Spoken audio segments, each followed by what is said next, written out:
So the reason this qualifies as quirky is because it's extremely simple. There's not kind of every embellishment that you could choose in a garden. So it's just relies completely on very simple materials, decomposed granite, simple irrigation, and fruit trees that are going to bear fruit like crazy. We're timing the irrigation system right now to try to get the optimal amount of water to fill up these basins properly and give a good deep soaking. We started at 708, and we'll see how long it takes these bubblers to fill up the basins. The owners ended up designing it and siting the trees, and the idea is when they're big, you kind of wander around the orchard somewhat aimlessly, enjoying the fact that you're in an orchard, even though you're in a small backyard, but it'll give the feeling of being more expansive and give you the feeling that you have when you are in an actual orchard. It's quirky and simple and quite plain, but there's a beauty to that, even with the fencing that they chose, which at this point doesn't have a finish on it, and they're after kind of a natural cedar look. If you watch our other video on how to build a fence, it was this fence, and you can see how the color has changed, going into really a nice warm cedar tone as opposed to the white that it was when we first put it in. And one of the keys to it weathering in a beautiful way is not throwing water on it. And you can see by our irrigation system, we're not going to throw water on it. So we're at 734, which means that we've been watering 26 minutes, and that isn't enough. I want to fill the basins more. You can see what happens is you put water in the basin and it soaks into the root ball. Right now the root ball is not very extensive because we just planted these trees. So I want that water to soak all the way into the root ball right up to the trunk of the tree. We'll keep timing it. The whole goal here is to build an irrigation system that won't need any maintenance, is real simple to operate, and that you can verify that it's working just by looking at it, and that is different than a lot of systems out there. We don't usually leave the basins in a completed landscape. If you're in an area with a lot of rain, it can retain water when you don't want to retain water. In our area, the problem of water sitting there isn't really very applicable because we don't get that much rain. But it is something you should be aware of if you keep a basin permanently, that's one of the worst things for trees is standing water in saturated soil, particularly with high temperatures. We're going to show you one tree that didn't make it in this planting. And I think that was the problem with it, is real high temperatures and too much water. We generally plant fruit trees like this slightly high. Then we would build a basin right when we plant it, but then we would do away with the basin so that the water always drains off and drains away. Then we would have to come up with some other way other than a basin to water. That could be drip, or that could be tubes in the ground with bubblers in the tubes, lots of different ways it could be done. In this case, the owners really like the idea of basins. They like the way they look. That gives us a hint of how to design and implement an irrigation system that will be reliable and that will work well with the basins. What we did is we used regular PVC pipe, hard pipe underground. There's no drip tubing.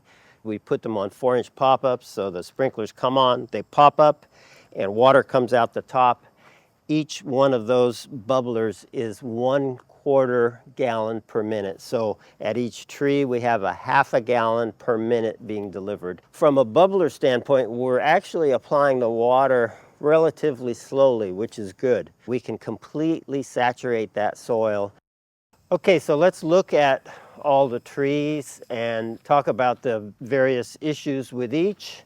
I wanted to start with this Pixie Crunch apple, which is one of my favorite apples, and it's easy to fit into small yards, and it grows in a wide range of zones, but it's hard to find. So we were ready to plant this little orchard, and I couldn't find Pixie Crunch, so I ordered them online, and you can order fruit trees online.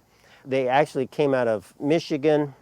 I got them in early June. I got 2 of them. They looked exactly like when they came.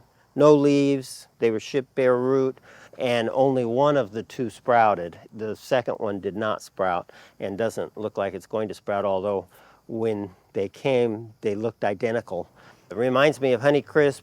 I'd say every bit as good, a little different flavor, but crisp, tart, and sweet at the same time. Really a tremendous apple. The owner likes fuji persimmons, so we planted several fuji persimmons. Fuji is the hard, crisp one that you can eat like an apple. The other variety is hashia, which is the variety that you use to make cookies that gets real soft. But fuji is more for fresh eating. This shows a bunch of persimmons on here. Many of these should be removed because you can see their sunburn, and you can see that they wouldn't ripen anyhow. You can see they're starting to decline. So heat does create a lot of problems for planting, but still we're planting 365 days a year. In this case, we dug good sized holes, and in the backfill we used a lot of our blend, which is our maximized nourished biosalt and optimized. The other thing we did, once we had them planted, I sprayed very generously our penetrate liquid biotiller right on the root ball and in the top of the basin of every tree. Those kind of act like an organic way of allowing plants to tolerate heat better and tolerate cold better. Okay, another fuji persimmon doing very well. So this one is a nectarine, and it's a double delight nectarine, which is a really good nectarine. You can see these aren't going to size up. There's way too many on here for the size of the tree. This is the time that they would ripen. These should come off. They should all come off. This one is not looking as good as the rest of the trees. I'm just going to make sure it's watered properly. You can see we have some yellow leaves that are about to fall off. Most of them we can see new growth on. And so far there's not new growth on this one, so I think taking off the fruit would be my first step to trying to invigorate this tree. Our photographer is not covering much ground today. Hey, Mr. Photographer, what do you, you've got, he must see value in that one shot, huh? Yeah. The other thing with heat is to just make sure you water them a lot, and actually in the first day or two you probably want to overwater. There's a point where if it's real hot and you continue to overwater, that then it works against the tree because the soil's saturated and there's a lack of air in the soil. It becomes anaerobic.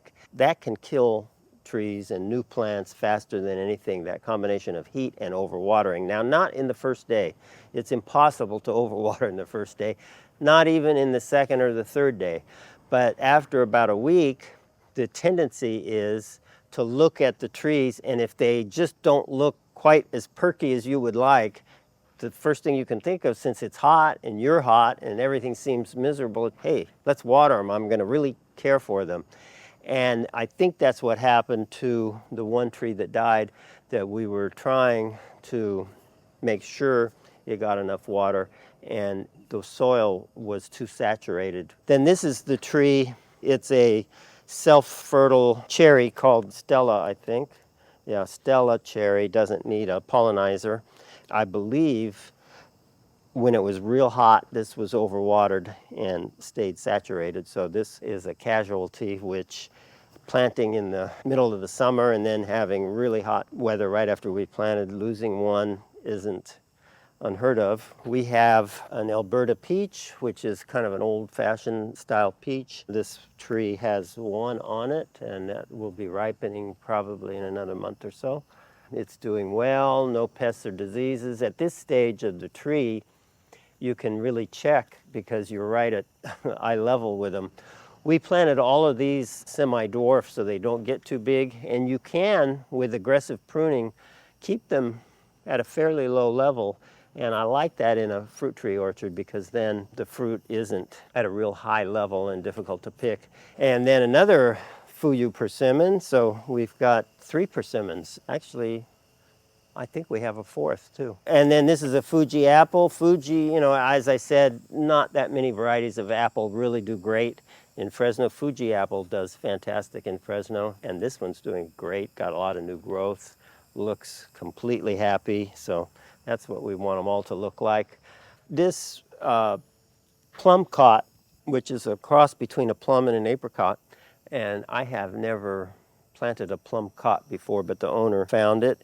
And this is the one that we had problems with army worms. Sometimes it's hard to see the worms because they blend in, but I saw the damage, so that allowed me to know I should be looking carefully at what was causing the damage. And then we picked off all the worms, and that's a good eradication method. Also, I used a spinosad organic spray. Spinosad is a beneficial bacteria. It's an organic pesticide that works pretty good on armyworms. And since I saw pest on this particular tree, I used another type of organic pesticide called Bacillus thuringiensis. It just goes by BT. It works good in orchards like this where you don't want to use chemicals. We can continue to inspect it, and just pulling them off and destroying them is an excellent way to do it. This is the Pluot. If you look at the leaves, it looks very much like the plum cot. This one hasn't had any pest or disease problems. We'll see what the difference is between a Pluot and a plum cot. One of the healthiest looking trees is this strawberry peach. You can see it has lots of new growth, no decline at all, no sign of burn, no peaches, and maybe that's one reason it looks so good. Probably is a good idea to limit the fruit or eliminate it completely on new trees. So another fuji persimmon, we've got lots of them. This also has some burned persimmons on it. We'll take those off. Arctic Supreme white peach, it's doing very well, has new growth, nice and healthy. Just has one peach on it. That's more appropriate for a new tree. And then this is an apricot, cotton candy apricot. It's doing well. It does have new growth at many of the tips. Oh wow, this has a plum. Look at that, one plum. This is a Nubiana plum. I see this has some new growth happening. Got some chlorosis showing on the leaf, but after this recent of planting, I really don't worry about that. These are two existing trees that we planted around. It's an apricot and a fuji persimmon. The persimmon looks like it has a good crop. Not so with the apricot, or maybe they were already picked, but there's none on there right now. Yeah, let me go. I'm gonna go get the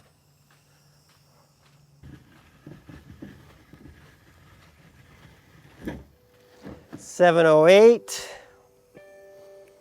and it is 8:12. So it's an hour, and I'd say that's probably about right. They're not full to the brim, but the water is soaking in. You can even see it coming outside of the basin a little bit, like on this persimmon.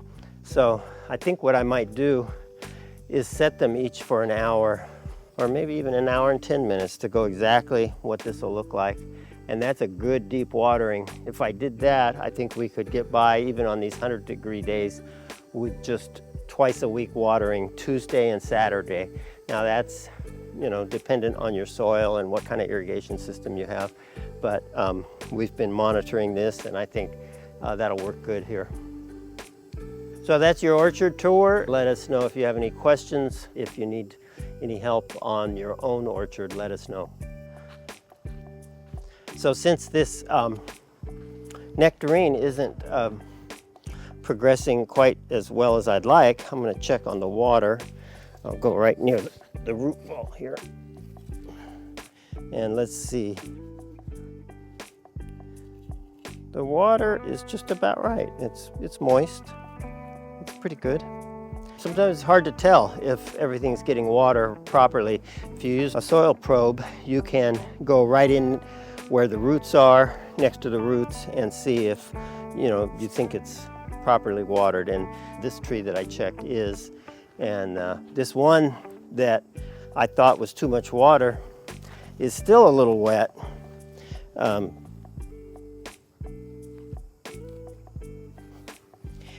It's still a little bit wet, a little bit too wet.